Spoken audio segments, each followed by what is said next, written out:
To create new users, or to modify the profile of existing users, you will find in the Administration menu, the Users item. You will first get to a table showing the overview of all users. By default, the list only includes users who are currently active, unless you modify the filter located here.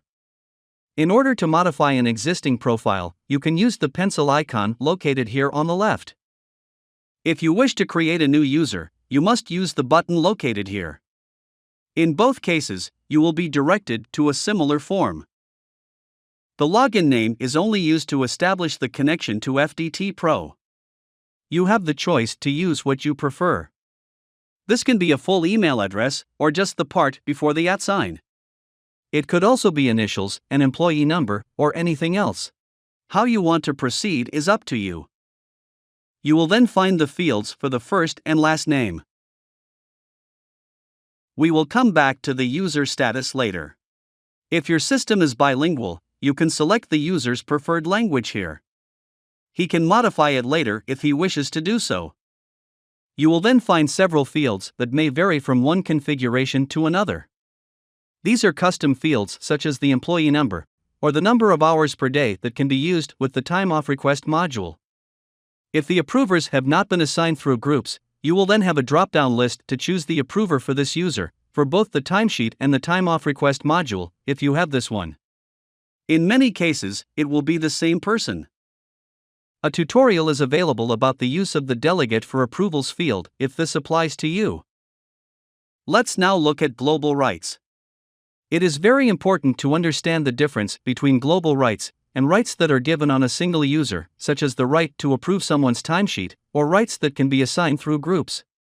Global reading, writing, approving and locking rights give those rights to all timesheets, regardless of groups. You will also find the right to make timesheets, which involves making your own timesheets. This basic right is active by default. This option is available because it is possible for a person to have access to the system as an administrator or an approver, without having timesheets themselves. If you have the time off request module, you will have the option to allow users to request time off or not. Finally, the right to generate reports gives access to the Report tab, and combines with other rights to determine the data visible to this user when he generates reports. Therefore, a person with the right to generate reports, who doesn't have any rights on other users, whether as an approver, through groups or through global rights, will only see their own data in the reports. A person with rights on groups will see the data of users in those groups. A person with global rights will see data for all users in the organization in their reports. The administration right gives access to all content in the administration menu. Typically, a basic user only has these rights. Preferably, there should only be a few people with full rights. This makes them super administrators who can do everything in the system. The email address has different functions that can be turned on or off. If you have reminders sent automatically at a cutoff time, this option will be enabled by default, but it can be disabled. For a timesheet rejected by the approver, you could disable sending emails.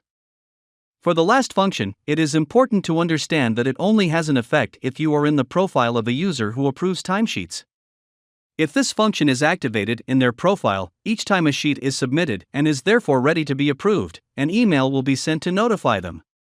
This is to be used with caution since it could generate a large number of emails if the user has to approve a lot of timesheets. When you create a new profile, you must assign a password. You have the option to choose the password yourself, which will need to be confirmed, or to have a random password generated. This will be generated by the system, and you will not know its content.